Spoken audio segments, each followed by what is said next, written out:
네, 장미 대선을 6일 앞두고 치러진 마지막 TV 토론회에서 대선 주자들이 복지와 교육 등 사회 분야에 대한 집중 토론을 벌였습니다. 네, 초반에는 정책 토론에 집중하는 듯 했지만 후반부 또다시 네거티브 싸움에 매몰됐다는 평가도 나오는데요. 장성호 건국대 교수, 김홍국 경기대 겸임교수, 윤희웅 오피니언 라이브 여론분석센터장과 함께 대선 전국 진단해 보도록 하겠습니다. 어서 오십시오. 네, 안녕하세요. 안녕하십니까.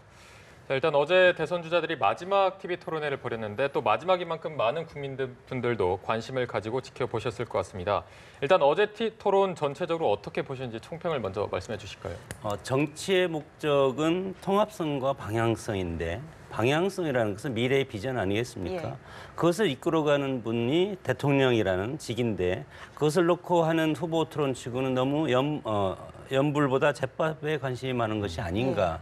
구도적인 싸움에 매몰됐다고 봅니다. 그렇기 때문에 우리 박근혜 전 대통령의 탄핵 이후에 통합과 그리고 어떤 정당 간의 협치 이런 것은 찾아볼 수가 없는, 과연 이렇게 싸움이 끝나고 대선이 끝나고 새로운 정부가 탄생했을 때 국회에서 새로운 정부의 개혁을 어떻게 밀어줄 수 있는 협치가 이루어질 수 있을 것인가. 상당히 개인 간의 적대적인 감정이 지금 상당히 깊어지고 있지 않습니까? 네. 이런 것들을 왜 우리 국민들이 보고 있어야만 하는지, 그런 것들이 상당히 아쉬운 부분이고, 물론 부분 정책적인 그런 미묘한 예민한 부분을 터치하면서 서로 논쟁하는 부분도 있었지만 전반적으로 볼 때는 구도적인 싸움에 매몰된 그런 토론이었다고 봅니다. 네, 연불보다는 잿밥에 더 관심이 있어서 조금 아쉬웠다 이렇게 평가를 해주셨는데 교수님께서 어떻게 보셨습니까? 저는 잿밥도 봤지만 연불도 많이 봤습니다. 예. 나름대로 5차례 이제 마지막 6번째 토론회 있지 않습니까? 5번에 걸쳐서 여러 가지 훈련이 됐기 때문에 후보들이 상당히 다른 때에 비해서 더 많이 정책적 얘기를 하려고 노력을 했고요. 그러나 마지막 정말 국민들께 전체를 보여줄 수 있는 마지막 기회 아니었습니까? 그렇기 때문에 서로 간에 치열하게 검증하려는 그런 노력들을 많이 했고요. 그런 면에서 복지, 교육 그리고 국민 대통합이라는 주제에 대해서 후보들이 가지고 있는 생각을 엿볼 수 있는 계기였다. 대신에 결국 이 TV 토론이라는 것이 결국은 상대에 대한 공격과 방어 그리고 상대를 어떻게 무시하면서도 나를 드러낼 수 있을 것인가, 나의 미래 비전을 드러낼 것인가, 이런 부분이 사실은 TV 토론의 굉장히 중요한 전략들인데요. 어제 사실은 상대에 대한 검증은 하려고 했지만 자신의 미래 비전을 적극적으로 내놓는 데는 좀 실패했다. 예. 그런 측면은 분명히 있는 것 같습니다. 그렇지만 5후보 모두 자신들의 뚜렷한 색깔들을 보여주려고 노력했던 그런 측면들이 있었기 때문에 네. 우리 국민들께서 많은 관심을 가지고 어떻게 하면 대한민국을 이끌 차기 대통령을 정말 뽑는 그 기준들을 보실 때는 판별할 수 있는 가능성이 많았다고 봅니다. 후보들마다 남은 이제 6일 동안 정말로 국민들께 더 좋은 모습 보여줌으로써 앞으로 또 5년을 이끌 훌륭한 대통령 국민들께 선출해 주시고 패배한 패자들도 같이 또 승복해서 야당과 대통령과 야당도 서로 자주 만나는 그런 틀들을 만들 수 있는 그런 이 화합의 자리로 만들어갔으면 하는 그런 바람을 가졌습니다. 네, 센터장님 의견 한번 네, 들어볼까요? 후보들이 여러 번 이제 반복되면서 상당히 이제 안정감, 모든 후보들이 이제 안정감 있는 모습을 보여준 것이 이제 사실은 차이가 이제 있었고요. 그 다음에 이것이 이제 유권자들 같은 경우 TV로 보면서 이제 정책 부분들보다도 어쨌든 간에 감정 싸움도 보이고 얼굴 붉히고 보이고 그런 것들이 이제 어떻게 보면 또 치열한 모습으로 비춰졌기 때문에 예. 보는 분들의 한편에서는 또 즐겁게 재밌게 또 흥미롭게 본 측면도 있다고 할 수 있을 텐데요. 아쉬웠던 것은 이제 어제 주제를 정해서 정책을 얘기한 것이었거든요. 주제라고 하면 이제 복지 분야, 교육 분야 또 이것을 이제 얘기를 한 것이고 사회 통합 분야에 대해서도 주제를 정해서 얘기를 한 것인데 이전 이제 토론회에서는 이 분야에 대해서 특정해서 주제를 정하지 않고 다른 주제에서 관련한 얘기들이 이제 간간히 나오긴 했었거든요. 그런데 그때보다도 그 논의의 깊이가 좀 깊지 못했다는 점, 그 상당히 이제 아쉬웠다고 할 수 있습니다. 이전에 나왔던 부분은 이제 교육 분야라든가 복지 분야에서 증세를 어떻게 하는 문제든지 세부적으로 공방들이 상당히 어쨌든 깊이 있게 나온 부분이 있었는데 이 주제를 정했음에도 불구하고 약간 이제 거기에까지 나아가지 못하고 이전 수준을 반복하거나 오히려 이제 좀 피상적인 측면이 있었던 것이 어떤 정책적 부분을 좀 폭넓게 후보들의 입장을 듣고 공방을 듣고 싶어 했던 시청자, 유권자들로부터는 다소 이제 아쉬운 평가가 나올 수 있는 대목이라고 하겠습니다. 네, 전체적으로 평을 좀 들어봤고요. 이제 좀 세분화돼서 이야기를 좀 해보죠. 우선 어제 토론회에서는 적폐 논란이 다시 한번 이어졌습니다. 이번에는 문재인 후보와 홍준표 후보 간의 충돌이었는데요. 영상으로 먼저 만나보시죠. 김정은과 북한의 독재 정권은 적폐입니까 아닙니까? 적폐입니다. 주적이죠 그럼. 주적. 네. 적폐잖아요. 지난번에는 우리 국방백서에 주적으로 돼 있다 이렇게 또 적으로 사실하고 돼 있다. 다른 이야기를 예, 아니 했죠. 적으로 돼 있죠. 그래서 국방백서에. 우리가 군사적으로는 북한이 적이지만 또 다른 한편으로는 우리 통일의 대상이다. 주적이 네. 맞습니까 안 맞습니까? 네. 다시 한번 이야기해 보세요. 저는 대통령이 북한을 주적이라고 규정하는 것은 온당치 않다고 생각합니다. 만약에 주적이 있다면 그러면 또 부적은 누굽니까? 제2적, 제3적이 있는 것입니까? 아니 내가 어이가 없니까? 그래갖고 국군 통수권을 어떻게 행사하려고 그래? 국민들이 판단할 문제죠. 예, 어제 토론회 영상을 잠깐 보셨는데요. 이 문재인 후보 지난번에 유승민 후보의 논쟁 때와는 좀 여유가 좀 생겼다 이렇게 볼 수가 있는데요. 어떻게 평가를 하십니까? 근데 홍준표 후보의 어떤 전략이 저는 돋보였다고 봅니다. 돋보였다. 예. 전통적인 안보, 이념, 패권 구도로 지금 몰고 감으로써 예. 상당히 지금 2위의 어떤 항상 강한 후보인 안철수 후보를 따돌리는 그런 효과를 지금 보이고 있는 것 아니겠습니까? 저런 것들, 어떤 안보적인 측면에서 주적 같은 것으로 강하게 문재인 후보와 부딪힘으로써 예. 전통적인 선거 구도로 해결할 수 있는 그런 어떤 바로미터를 만들 수 있는 계기를 만들 수 있는 것이 홍준표 후보고 지금까지 일정 부분 그런 전략이 성공해 왔기 때문에 지금 안철수 후보의 지지율이 점점 하락하고 이제는 거의 같은 지지율 숫자를 지금 보이고 있는 그런 것들이 여론적 지표로 나타나는 것이고 이런 상황에서 홍준표 후보 입장에서는 문재인 후보와 강한 어떤 전선을 형성함으로써 예. 안철수 후보는 안철수 후보대로 호남에서 묶어놓고 그리고 그 이후에 샤이 보수층을 자신한테 끌어오는 그런 선거 전략의 일환이라고 봅니다. 예, 좀 본인을 돋보이기 하는 좀 전략적인 부분에 있어서 홍 후보가 좀 많이 돋보였다 이런 말씀해 주셨는데요. 김 교수께서는 어제 좀 홍준표 후보에 대해서 어떻게 보셨는지요? 홍준표 후보는 참 정치적인 승부를 잘 걸고 상황 예. 판단에서도 아주 예리하게 잘하는 후보입니다. 예. 그래서 그동안에 이런 안보에서도 굉장히 강한 이슈를 제기함으로써 사실은 지지율 상승을 이끌고 보수층의 지지를 결집시키는 측면이 있는데요. 그러나 저는 좀 어제는 아쉽게 봤습니다. 왜냐하면 지금까지 얘기했던 톤들이 다 똑같습니다. 그 과거에 이 진보 정부에서 했었던 김대중 노무현 정부의 햇볕 정책 그리고 그런 외교안보 전략이 다 실패한 것 아니냐 하면서 주적 문제, 이제 국방백서에서도 주적이라는 개념보다는 북한을 제재하고 압박하면서도 동시에 어떻게 하면 우리가 통일을 하면서 저 북한의 독재 체제를 우리가 우월한 이 민주주의 체제가 어떻게 끌고 갈 것인가 이런 미래 비전까지 나와야 되는데 계속해서 과거의 색깔론에만 그치고 있거든요. 보수층이 그동안 강성 보수층에서는 거기에 화답을 했지만 사실은 온건한 보수층이나 중도층에서는 정말로 미래 비전을 보고 싶어 하거든요. 과거 10년 동안에 박근혜, 이명박 정부에서 10년 동안 북한을 계속 관계를 단절시키고 압박하고 개성공단마저 폐쇄시켰는데 앞으로 남북관계를 이끌 희망과 비전이 전혀 보이지 않거든요. 예. 그렇다면 여기서는 정말로 그런 압박과 제재를 통해서 앞으로 그러면 어떤 이런 이 단계적인 로드맵과 함께 북한을 바꿔낼 것이고 통일까지 갈 수 있는 비전을 국민들께 제시해야 되는데 계속해서 과거 정부터만 그것도 10년, 20년 전 얘기만 하고 있거든요. 그런 측면에서 저는 홍준표 후보가 국민들의 지금 시기에 걸맞는 미래지향적인 남북관계 그런 것들을 제시하면서 해야 되는데 그런 측면에서는 도리어 문재인 후보가 대통령으로서 북한을 무조건 적으로 보기보다는 어떻게 하면 북한을 우리의 틀로 우리의 대화의 상대로 끌어내면서도 또 잘못된 북한 체제를 바꾸기 위해서 압박할 것인가 이런 얘기를 한 것이 도리어 더 굉장히 안정적으로 보였다. 그런 측면에서는 홍준표 후보도 과거의 그런 보수 지향에서 좀 더 열린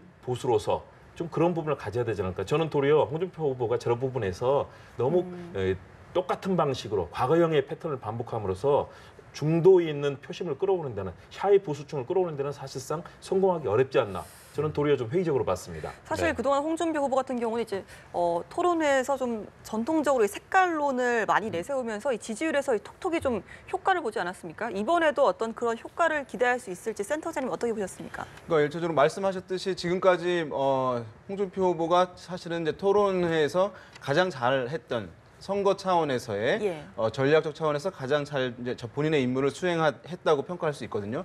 그래서 이제 홍준표 후보가 초반에 기본적인 지지율이 있긴 있었습니다만은 보수층을 폭넓게 이제 흡수하지 못하고 있던 상황에서 처음부터 이제 안보 이슈를 쟁점화하는 데 성공했고 그래서 예. 안보에 민감한 강성 보수층들 또 보수층들이 홍준표 후보에게 이제 이동하는 그러면서 이제 이른바 정체성에 부합하는 인물을 선호한다. 전략적 표심보다는 정체성에 부합하는 인물을 선호하게 되고 지지하게 되는 이른바 소신 투표 경향을 상당히 이제 강화시켜 왔고 그것이 이제 지지율의 상승으로 이어져 왔다고 할 수 있거든요. 예. 그래서 보수층들이 상당히 민감하게 반응할 수 있는 이슈들을 지금까지 많이 제기를 해왔지 않습니까? 동성애 문제도 그렇고 또 이제 북한과 관련한 문제도 그렇고 사드과 관련한 문제 또 북핵 관련한 문제들 또 강성 노조에 관련한 문제들 이런 것들은 실제 보수층들이 반응하지 않을 수 없는 이슈들이었거든요. 그것들을 이제 해와서 지금은 어느 정도의 보수층, 강성 보수층을 좀 뛰어넘는 보수층들을 흡수하는데 그 전략이 매우 이제 성공했다고 할 수 있습니다. 그리고 이번 선거에 처음에는 보수가 없는 뭐 이제 야와 야의 대결 또는 이제 진보와 중도 간의 대결이었는데 그것을 선거 막판에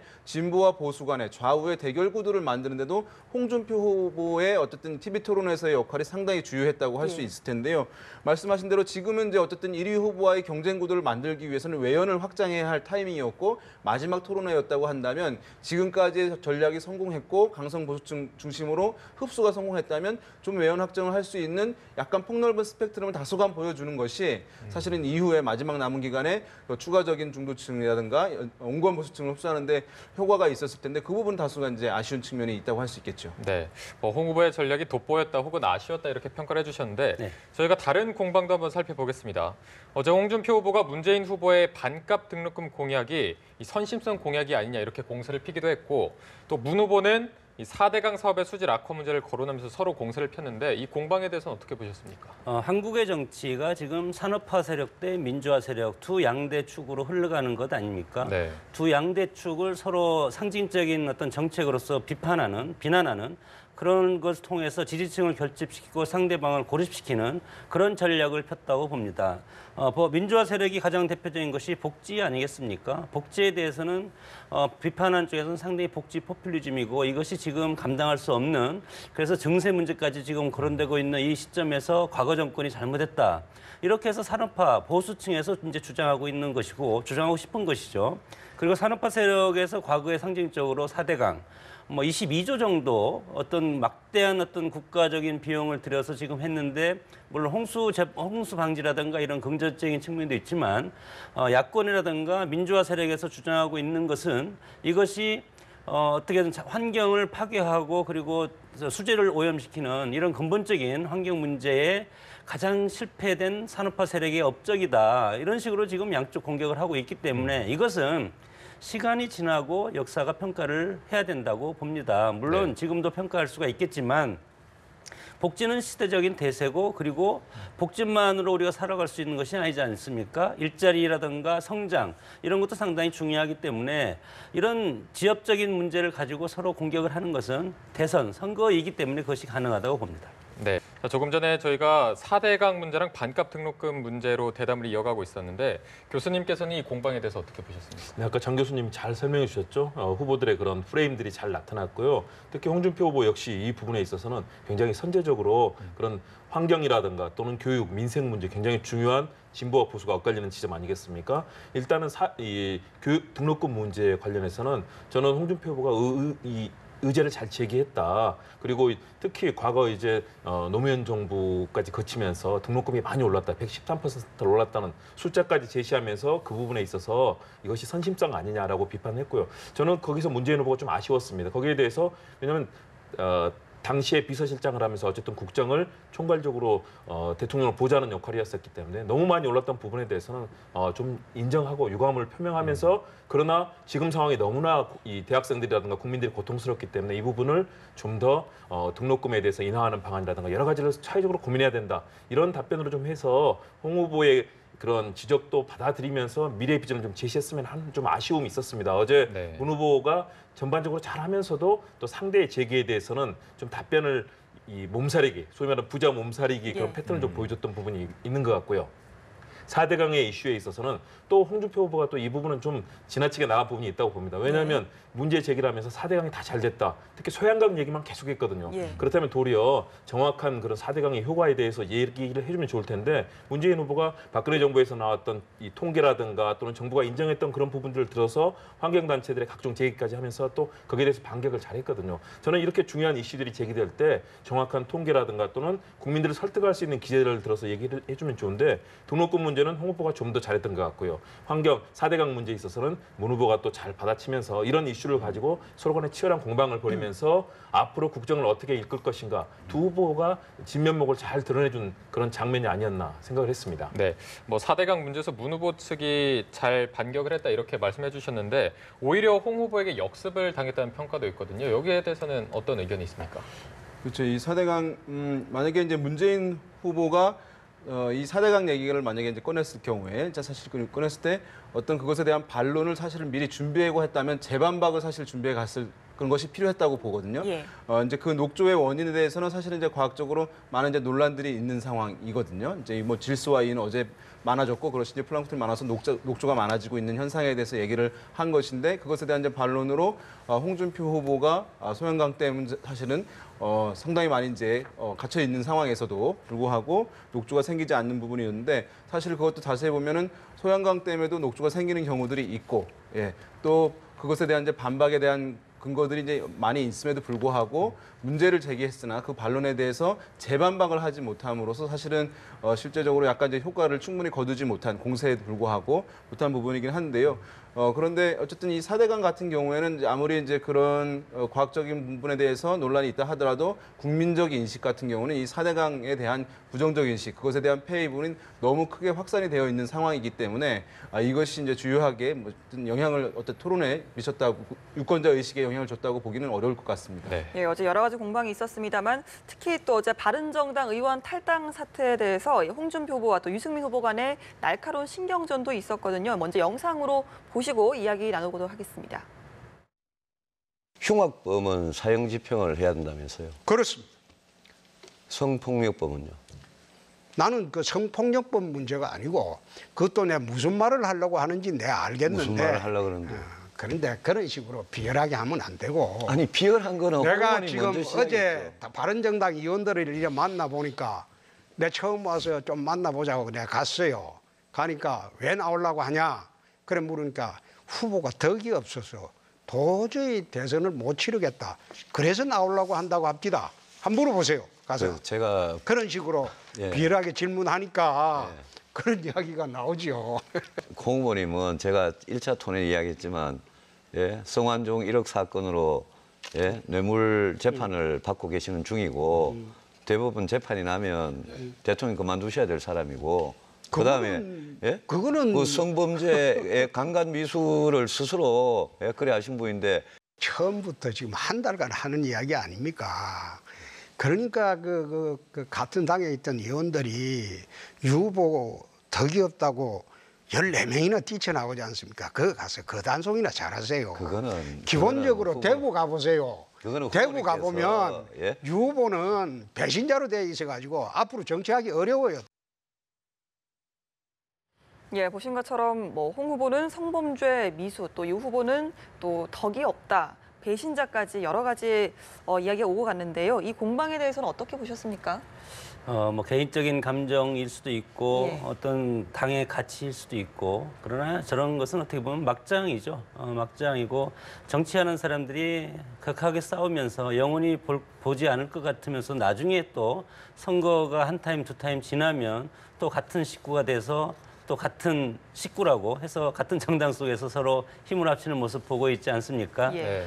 저런 모습을 보면 앞으로 같은 당을 하면 안 될 겁니다. 보수라는 가치를 같이 지향한다고 할지라도 물론 홍준표 후보의 그런 모습도 본인이 직접 대국민 사과를 하지 않았습니까?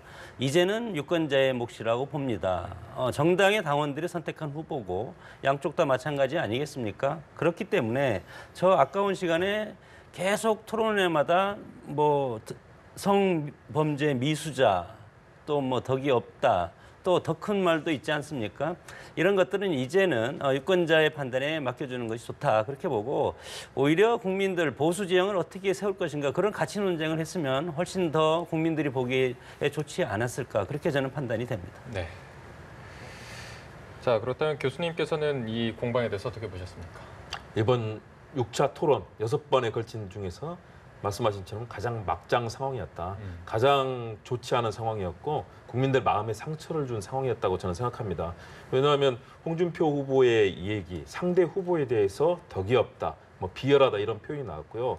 유승민 후보도 마찬가지로 계속해서 성범죄 이 얘기들이 사실은 대한민국을 이끌 대통령, 정말 최고의 지도자를 뽑는 상황인데 그 후보들이 그런 상황에 놓여 있다는 것들을 직접 서로 간의 설전을 통해서 국민들께 보여드렸지 않았습니까? 그런 부분에 있어서는 정말 심각하다. 특히 저는 홍준표 후보의 경우는 일단은 홍준표 후보의 경우는 팩트 아닙니까? 현재 성완종 수뢰 사건으로서 대법 판결을 기다리고 있습니다. 만일의 경우 당선되더라도 만일의 경우 대법원에서 유죄로 확정되면 그날로 대통령직을 박탈당할 수밖에 없는 상황입니다. 그 책임을 어떻게 지겠습니까? 거기에 대해서 사실은 뭐 성범죄 그 조력 그리고 모의 정말 이거는 충격적인 일이죠. 예. 그런 부분에 대해서 정말 국민들께 사실은 사죄를 해야 되는 거고요. 뭐 한두 번 사죄한다고 풀릴 문제겠습니까?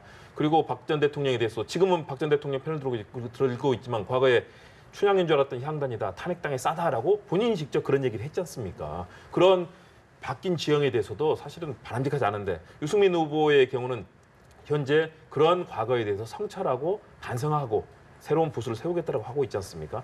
그런 장면들을 서로 간에 오가면서 저런 언어들이 오가는 장면, 국민들께는 만약에 저분 중에 한 분이 대통령이 된다.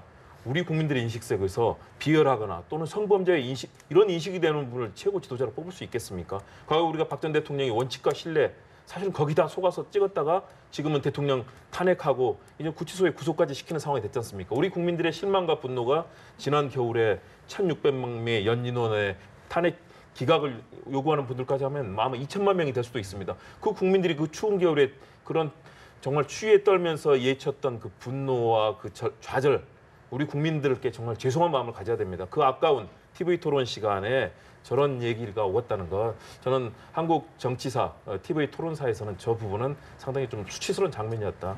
정말 우리 정치가 반성해야 될 지점이 아니었나 생각합니다. 네, 뭐 후보들 간 공방에 대해서 평가를 해봤는데요. 저희가 마지막으로 지지율에 대해서 조금 살펴보도록 하겠습니다. 여론조사 공표 금지 직전에 이뤄진 마지막 여론조사에서 문재인 후보가 1위를 달리고 있는 가운데 안철수 후보와 홍준표 후보가 동률을 이뤘습니다. 1강 2중 구도로 바뀐 건데 네. 앞으로의 지지율 향방에 대해서 한번 분석을 해볼까요? 예, 어쨌든 이제 홍준표 후보가 보수층을 추가적으로 이제 흡수하고 있는 경향들, 이제 지금 그래프 나오고 있습니다만, 이제 안철수 후보가 오늘 이제 발표된 것은 이제 동일하게 나온 상황이고요. 그래서 추가적으로 안철수 후보에 가 있던 전략적인 표심을 드러내던 층들이 어쨌든 말씀드린 소신 투표 경향을 강화하면서 홍준표 후보가 추가적인 흡수를 하고 있는 상황이다. 그래서 아마 홍준표 후보가 안철수 후보보다 더 높게 나오는 이제 조사 결과들도 또 추가적으로 나올 가능성도 배제할 수는 없는 그런 흐름이고요. 네. 다만 지금 이제 어제 있었던 바른정당 의원들의 어쨌든 대거 홍준표 후보의 지지 선언, 이것이 이제 어떻게 영향을 미칠 것인가의 부분이 매우 중요한 상황인데요.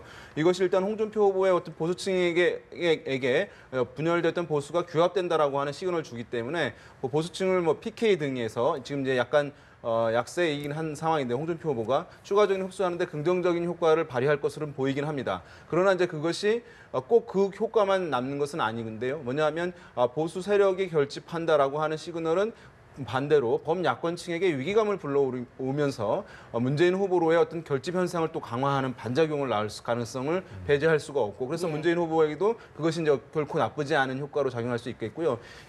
유승민 후보에게는 이것이 어제 토론에서 진정성 있게 얘기한 부분들이 있는데요. 그것이 일정 부분에 우리가 언더독 효과라고 하는데 어떤 동정 여론을 좀 불러일으키면서 그것이 큰 폭의 상승은 아니겠습니다만은 의원들이 이탈했음에도 불구하고 지지율이 떨어지지 않는 그런 이제 동정표, 열세자 효과라고 하는 현상이 일정 부분 나타날 가능성이 있겠고, 안철수 후보 측은 당장 어쨌든 보수표들이 떠나가니까 부담스럽긴 할 텐데요. 다만 지난 총선에 어쨌든 그 사건을 떠올려서 양당에 대한 대중들의 거부감, 불신들이 커지게 되면 그 반사 효과를 국민의당이 독점적 수혜를 누렸던 경험이 있거든요. 네. 그것을 앞으로 캠페인에서 아마 최대한 부각시킴으로써 좀 이번 상황에서의 어떤 반사 효과를 누리고자 하는 그런 이제 선거 운동을 할 것으로 보여서 어제 그 사태가 어느 한쪽의 방향으로만 효과가 나타나지는 않고 복합적으로 나타날 것이다, 이렇게 분석해 볼 수 있겠습니다. 네. 예, 오늘 말씀 여기까지 듣도록 하겠습니다. 지금까지 장성호 건국대 교수, 김홍국 경기대 겸임교수, 윤희웅 오피니언 라이브 여론분석센터장이었습니다. 오늘 말씀 고맙습니다. 고맙습니다. 네.